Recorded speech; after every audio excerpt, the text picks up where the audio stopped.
Surabaya. Hanya 2 orang saja yang ia pamiti secara lisan, yakni Philip ayahnya dan Bram. Kedua orang tua itu, terutama sekali Philip, dengan berat hati melepas kepergian Hans. Perizinan yang diberikan Philip lebih sebagai rasa turut memberi dukungan kepada Hans. Philip berpikir bahwasanya Hans hendak menghilangkan rasa kesedihannya akibat tunangannya Kirana hingga hari ke-15 ini belum juga menunjukkan tanda-tanda kesembuhan. Sedang kepada sahabat yang sudah serupa saudara, yakni Sam, Han hanya sempat menulis dan menitip sebuah surat saja.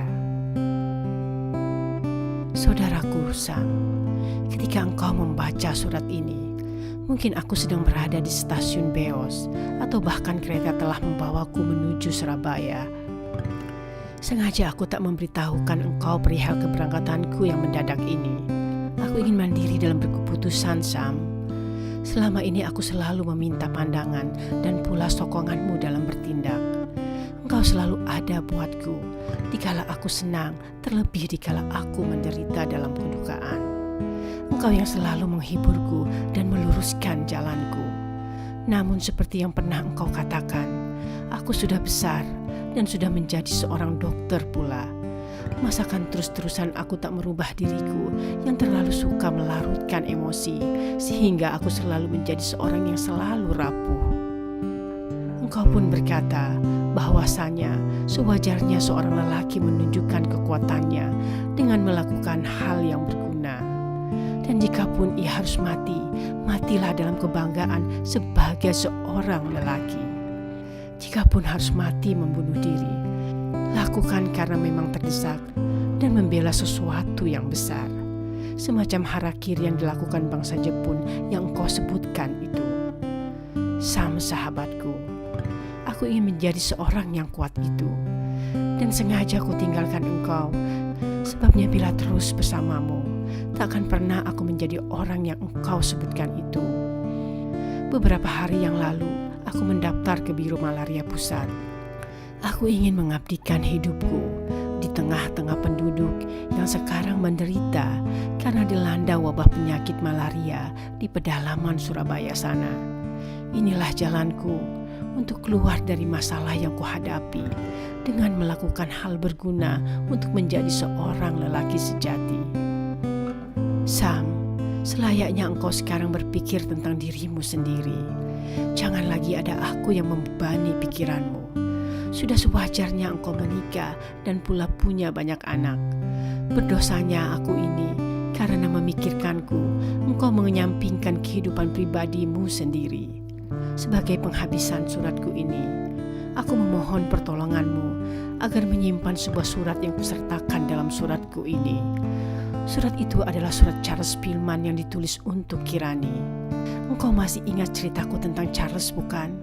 Sebelum meninggal, ia menulis surat cintanya kepada Kirani dan surat itu dititipkannya kepadaku. Aku telah berlaku curang karena tak pernah menyampaikan surat itu kepada Kirani. Bukan karena aku cemburu kepada Charles yang sudah meninggal, melainkan sebab lain. Aku membutuhkan surat itu untuk diriku sendiri. Pada saatnya nanti, surat itu akan kugunakan untuk menyampaikan perasaanku pada Kirani. Sekarang surat itu kutitipkan padamu. Jika selama kepergianku ini terjadi apa-apa dengan diriku, mohon sampaikan surat itu pada Kirani. Terserah padamu, apakah mau menceritakan bahwasanya surat itu berasal dari Charles Spillman ataukah dari diriku pribadi. Sampai di sini saja aku menulis surat untukmu, Sam. Wassalam, Hans. Aneh, itulah yang dirasakan Sam sehabis membaca surat dari Hans. Tetapi belum dapat ia secara dalam mencerna kata-kata yang tertulis dalam surat itu. Baru tertangkap satu kebanggaan saja yang ia rasakan. Hans telah mampu berkeputusan sendiri. Hal lain yang juga dirasakan Sam, Hans sudah semakin dewasa. Buktinya, dalam suratnya itu, Hans mampu menuliskan kata-kata berupa nasihat kepada dirinya. Memang sudah waktunya Hans mencoba mengatasi sendiri semua persoalan yang mendera hidupnya. Selama ini, ketika Hans dirundung kemalangan, Selalu saja ada Sam yang menemani dan menghibur, bahkan memikul bersama persoalan yang dihadapi Hans. Selama bersama Hans, memang banyak keuntungan yang dapat dikecap Sam. Ia berkesempatan menginjakan kaki di bumi Batavia, melanjutkan sekolah di Mulu, dan bahkan ia berkesempatan tinggal di Nederland 3 tahun lamanya. Ketika menamatkan HBS dan hendak melanjutkan sekolah dokter, Hans masih membutuh dirinya untuk menemaninya.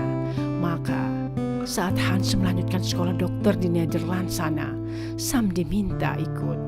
Dan 3 tahun lamanya Sam tinggal di Nederland, menemani Hans hingga Hans mampu berdiri sendiri dan ditinggalkan. Walaupun tak ikut bersekolah, Sam mengisi waktunya dengan menimba ilmu secara otodidak.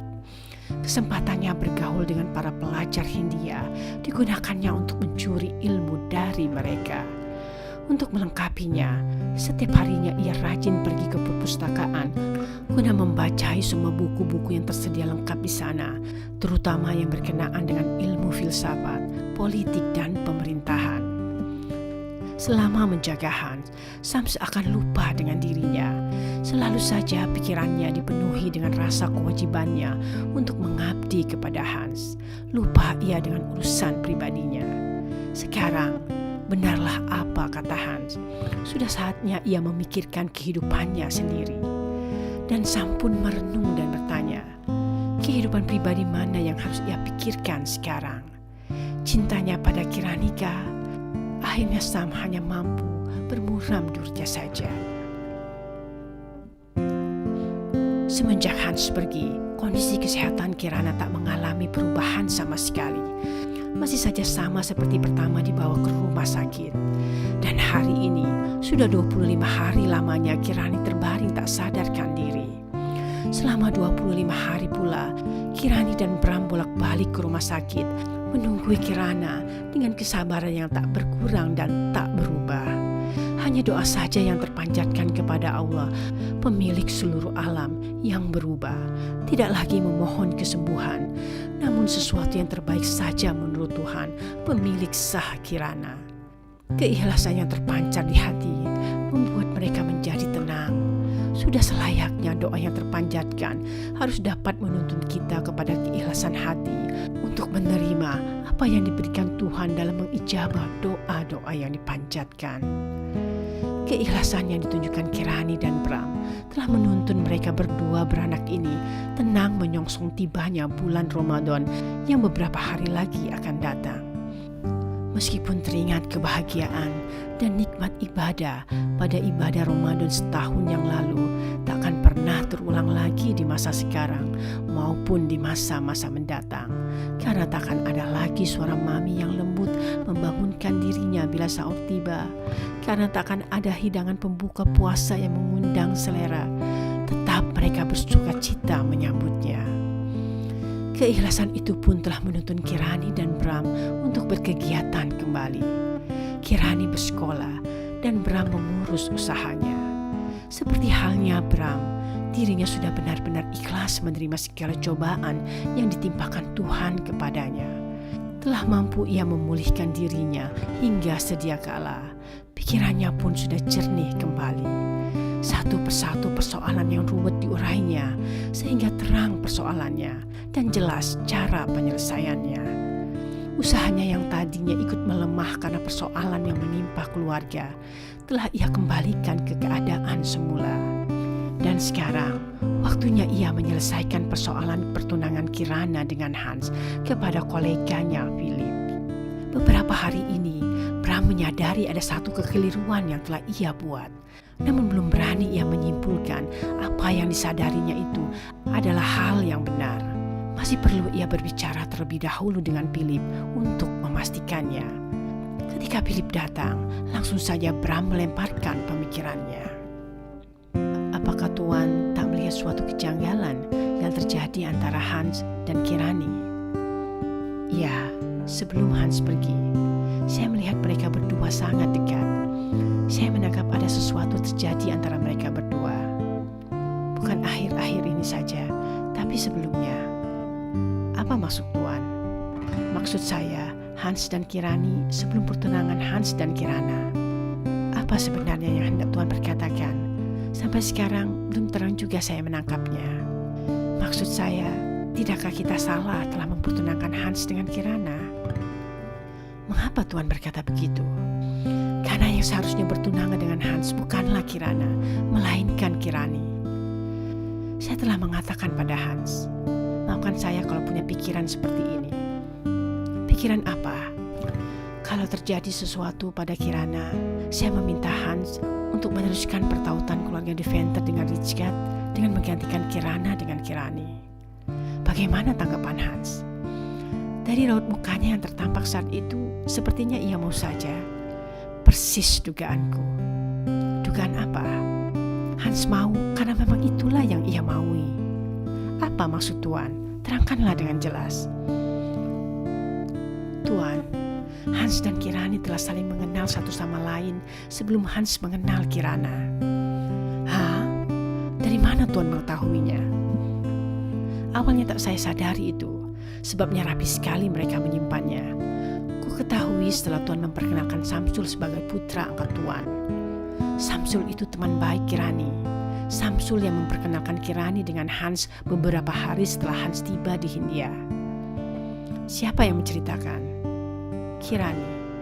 Saya hendak bertanya kepada Tuan, bagaimana Tuan melihat laku Hans sebelum dan sesudah bertunangan dengan Kirana? Semenjak kecilnya, Hans adalah anak yang murung dan pula penyedih. Namun beberapa hari berada di Batavia, tiba-tiba perangainya menjadi lain, tidak murung dan sedih lagi. Sebabnya kemudian saya tebak karena ia berjumpa dengan seorang gadis yang menarik hatinya. Dan benarlah itu, karena memang ia berjumpa dengan putri Tuan. Apa Hans menyebut siapa putri saya yang dijumpainya itu? Ku ingat-ingat sekarang memang tak pernah ia menyebutkan namanya, dan saya pun tak pernah menanyakannya. Ya, saya pun ingat sekarang. Waktu saya membicarakan perihal lamaran Tuan, saya dan istri saya bingung siapa yang sebenarnya yang dituju untuk dilamar. Saat itu istri saya teringat ucapan Kirana yang menyebutkan bahwasannya putri tertua saya itu berjumpa dengan Hans, sehingga kami langsung menebak Kirana lah yang hendak dilamar. Kemarin ketika saya bertanya kepada Kirani, ia pun berjumpa pula dengan Hans di pesta Putri Sipilman. Sekarang untuk meyakinkan hati, tolong Tuan ceritakan bagaimana perangai Hans setelah pertunangannya dengan Kirana terjadi. Philip tersentak dengan pertanyaan Bram. Baru ia mulai memahami apa maksud pembicaraan ini dan dengan suara lemah ia menjawab. Hans kembali murung. Bahkan sehabis pulang dari rumah Tuan dulu, Hans jatuh pingsan. Jadi benar dugaan saya. Hans sebenarnya menginginkan Kirani, bukan Kirana. Bergumam Bram dalam Belanda. Tajam matanya disorotkan kepada Philip. Sejurus selamanya mereka saling berpandangan. Baru kemudian Bram membuka suaranya kembali. Tuan Philip, kita berdua harus mengakui kita telah salah dalam hal ini. Hal yang salah sebenarnya tak boleh diteruskan. Namun ada hal yang tak dapat kita kesampingkan, yakni Kirana. Kirana sangat menyukai Hans. Keterlanjuran ini bila dihentikan akanlah melukai perasaannya.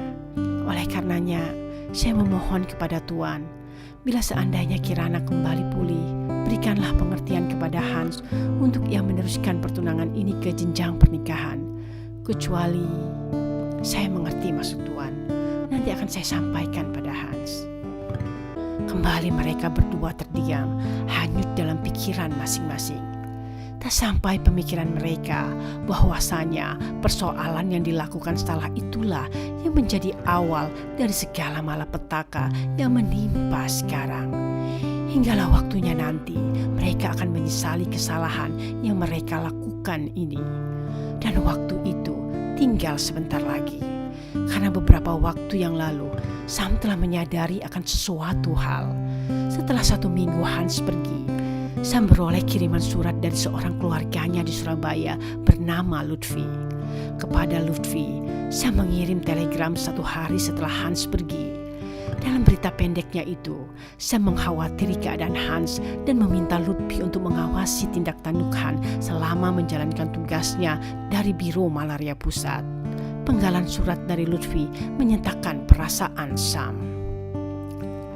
Aku tidak mengerti mengapa teman Uda Sam sebegitu semangatnya bekerja, hingganya tak memikirkan kesehatannya. Aku lihat badannya sudah menjadi ringkih dan mukanya pun sangat pucat. Sepertinya ia sakit udah. Itulah penggalan surat yang membuat Sam berpikir bahwasanya Hans telah merencanakan sesuatu yang tak baik bagi hidupnya.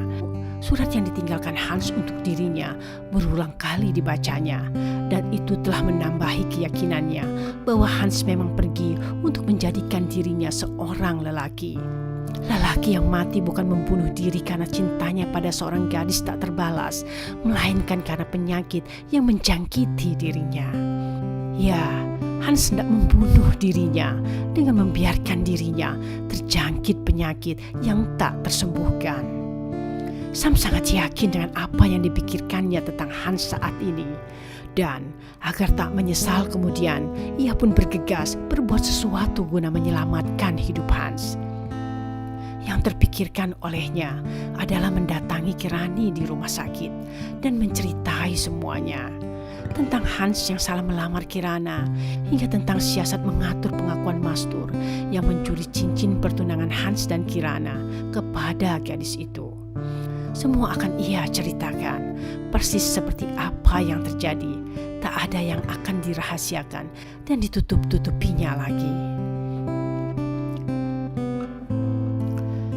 Mendengar penuturan Sam yang merunut cerita dari awal lamaran yang salah hingga Hans yang hendak membunuh diri dengan menyingkir pergi ke wilayah endemik malaria, Kirani menjadi terdiam 1000 bahasa. Namun keterdiaman itu menjadi marah yang meledak tatkala Sam mengajukan permohonannya. Tolonglah Hans di Kirani, mintalah ia pulang. Rupa-rupanya dalam hidup Bung Sam hanya ada Hans saja seorang. Mau Bung Sam berlaku tak patut hanya untuk menyelamatkan orang itu. Bagaimana dengan aku? Coba Bung Sam sekali saja memikirkan aku. Karena ulah Tuan Bung itu, aku kehilangan segalanya. Ibu dan kakakku Kirana yang sekarang berjuang melawan mautnya. Masih punya hati Bung Sam memintaku menyelamatkan orang yang telah membuat semua ini terjadi. Sungguh pedas perkataan yang diucapkan Kirani dalam menjawab pengajuan Sam. Sungguh juga pantas Sam menerima segala cacian ini, dan menjadi pantas pula bila Kirani mengimbuhinya lagi. Tadinya ku kagum dengan diri Bung Sam. Setelah pacar kita hentikan, ku sokong keinginan Bung Sam mengikuti partai politik. Tapi setelah tahu begini, Bung Sam benar-benar telah berubah kekaguman itu menjadi kebencian. Ku yakin sekali, bila Bung Sam jadi masuk partai, bukanlah kepentingan bangsa ini yang Bung akan bela, tapi kepentingan partai itu sajalah. Itulah yang terjadi sekarang. Karena Bung mengabdi pada seorang bernama Hans, semua hal tentang orang itu harus terus dibela, meski itu buruk adanya. Semakin pedas Kirani mengata-ngatai Sam yang hanya mampu tertunduk diam. Sam tak menyangka kalau perkataan pedas tentang dirinya mampu terkeluar dari mulut gadis yang sangat dicintainya. Dan seakan dunia runtuh tatkala di ujung perkataannya Kirani mengusir dirinya keluar. Seperti tak hendak lagi gadis itu bertemu dengan dirinya. Dengan gontai Sam melangkahkan kaki, meninggalkan Kirani yang bertambah merah mukanya, menahan ledakan amarah. Amarah itu akhirnya meledak berupa tangis yang memuntahkan air mata yang tak terbendung. Karena kesal, karena kecewa, dan karena sedih. Tertutup sudah mata dan hatinya untuk seorang bernama Dr. Hans van Deventer. Segala kenangan tentang orang itu akan ia hanyutkan dalam samudera kebencian yang tiada berbatas tepi. Semua hal tentang Hans akan dikuburnya dalam, mengabukan syair Aku Anak Indonesia dan mengarangkan syair Gadisku. Tinggal satu barang pemberian Hans yang ada padanya belum dilumatkan Kirani. Surat titipan Hans yang disampaikan Sam. Surat tersebut belum pernah dibacanya, hanya tersimpan saja di dalam tasnya. Ketika hendak menghanguskannya, Kirani menjadi tertarik untuk membacanya terlebih dahulu. Ingin diketahuinya apa perkataan terakhir Charles Pillman untuk dirinya. Secara perlahan Kirani menyobek sampul surat yang berwarna biru itu dan menjadi terkesimalah ia membaca isinya. Kirani, nyawaku sebentar lagi akan melayang. Namun sama sekali aku tak takut menghadapi kematianku itu. Engkau tahu sebabnya. Sebabnya aku sedang dalam keadaan bangga pada diriku. Ya, saat ini aku sedang tersenyum senang karena mati dalam perjuangan merebut kebahagiaanku sendiri. Dan dalam perjuanganku itu, ada engkau melambaikan tangan di ujung bukit sana, menarikku untuk mengejarmu. Sungguh, aku tak menyesal mati semudah ini. Kebanggaanku, aku tidak mati membunuh diriku sendiri, tapi terbunuh dalam perjuangan merebut kebahagiaanku dan pula cintamu. Surat Charles Spillman yang ditulis pengguna tangan Hans itu telah mengharu biru perasaan Kirani. Air matanya pun satu persatu menitik di pipinya. Pikirannya ia layangkan pada lelaki yang telah berkalang tanah itu. Sebuah bayangan muncul di sana. Lama-kelamaan bayangan itu menjadi jelas berbentuk seorang pemuda dengan tubuh ringkih, menggapai-gapai tangan, meminta tolong. Teriakan orang itu terdengar parau, namun tak berapa lama setelah itu, tak terdengar orang itu bersuara lagi. Tak terlihat tangannya menggapai-gapai lagi. Orang itu telah mati. Dari awal ia melambungkan pikiran, Kirani mengkonsentrasikan diri untuk menemukan sosok Charles sambil membingkainya dalam peristiwa-peristiwa yang mempertemukan dirinya dengan Charles. Namun mengapa ada sosok lain yang mengganggu konsentrasinya? Kirani tak kuasa menghilangkan sosok lain yang ada dalam pikirannya sekarang, pemuda ringkih yang telah mati itu. Ingin ia perjelas siapakah dia. Seketika si pemuda bangkit dan memperlihatkan muka pucatnya. Dan barulah Kirani tersadar bahwa pemuda itu adalah Hans. Seketika Kirani tersadar dari mimpinya sebentar, belum membasahi tubuhnya dan juga hatinya. Api yang tersulut beberapa hari ini sepertinya mulai meremang padam. Perlahan-lahan Kirani membuka kembali tirai hatinya untuk Hans. Diputarnya kembali ingatannya pada peristiwa-peristiwa dan kejadian-kejadian lampau yang menyokong bangunan peristiwa yang terjadi kini. Dan semula bermula dari satu kata saja, komunikasi. Seolah berada di tengah padang mahsyar, tempat semua makhluk dikumpulkan, tempat semua mempertanggungjawabkan laku perbuatan selama hidup. Tempat perbuatan diputarkan kembali menjadi sebuah perahmen kehidupan. Kirani terpekur, merenungi semua hal yang terjadi dalam hidupnya. Dalam perenungannya, ia menyaksikan kembali penggalan-penggalan cerita masa lampau yang menyumbang cerita untuk hidupnya masa kini. Adegan pertama yang melintas, pelakon utamanya adalah Hans dan ayahnya Philip yang duduk bertolak punggung dan saling diam tak berbicara. Adegan kedua, sebagai pelakon utamanya adalah Hans dan ibunya Aryati. Dalam perahmen, tergambar sosok Hans yang menyanjung ibunya dengan segenap kasih dan sayang. Tak terbantahkan semua petuah yang diucap ibunya, termasuk juga segala upaya pembalasan dendam yang harus dilakukan secara bermartabat. Hans berdiri di bawah ketiak menghamba pada ibunya. Semua perkataan dan perbuatan ibu diingat dan dikenangkannya sebagai bekal untuk ia berdiri dan menatap dunia. Segala didikan ibunya telah menjadikan Hans seperti pribadi yang tergambar sekarang ini. Pintar, cerdas, tak percaya diri, rapuh dan labil. Adegan ketiga, adegan yang terakhir, tergambar sosok dirinya bersama Hilalia ibunya. Kirani mendapati dirinya berdiri di muka ibunya, tapi ada sesuatu di tengah-tengah mereka yang menghalangi untuk ia mendekat dan berangkulan dengan ibunya. Kecemerlangan dirinya yang menembus mega raya telah membawa dirinya seolah tak mau lagi berpijak di bumi ini. Kecemerlangan yang membatasi dirinya bermesraan dengan ibunda tercinta. Ketidakinginan terkacaunya ide-ide besarnya, perjuangan pergerakan, politik dan sastra tinggi, dengan ide-ide kecil dan remeh, masak-memasak, jahit-menjahit, dan cerita tentang lelaki pujaan. Itulah penghalang yang berdiri di tengah-tengah dirinya dan ibunya sekarang.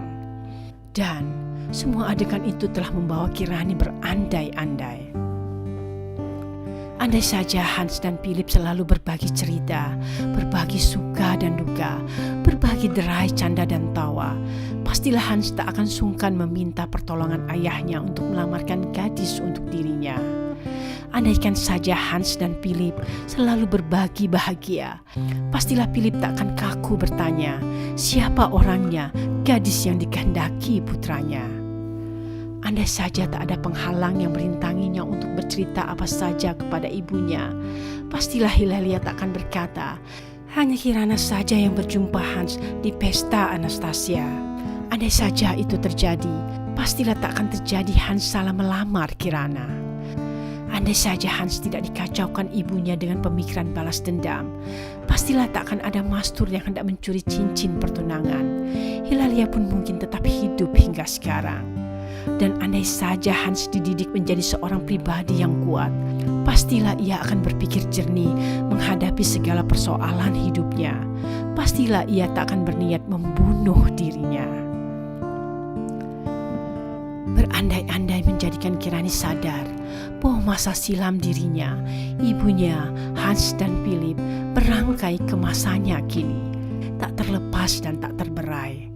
Kesadaran itu yang membuat hatinya yang terselaput nokta mulai dapat membaca sunatullah apa yang terjadi pada dirinya dan percaya bahwa segala peristiwa yang terjadi adalah Allah yang mengaturnya.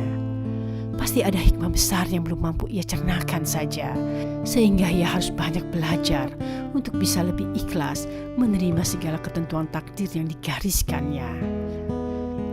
Setelah itu semua, dengan hati lapang, Kirani melangkahkan kakinya berjalan mencari ayahnya. Di saat Bram dan Philip sedang berbincang itulah Kirani menerobos masuk. Seraya berdatang sembah, ia duduk berlutut memohon pengampunan. Dan berceritalah Kirani kemudian. Mengakhiri ceritanya, Kirani memohon kepada Philip melakukan sesuatu untuk menyelamatkan nyawa Hans. Panggillah Hans pulang, Om. Kalau perlu, biarlah saya yang menjemputnya ke sana. Kita harus menyelamatkannya. Jangan ada lagi nyawa yang melayang karena persoalan ini. Sepanjang mendengarkan cerita Kirani, sepanjang itu pula Bram dan Philip merasa dihantam oleh badai besar yang menjadikan tubuh mereka oleng, tak tegap berdiri. Membutuh waktu lama untuk mereka memulihkan diri, sehingga tak mungkin pengajuan permohonan dari Kirani dapat segera terjawab. Belum lagi pulih, kembali Bram dan Philip mendapat serangan badai baru. Kali ini Kirani pun terkena juga. Serangan itu dibawa oleh perawat yang tiba-tiba masuk mengantarkan Mali. Malilah yang membawa badai itu ke dalam ruangan ini.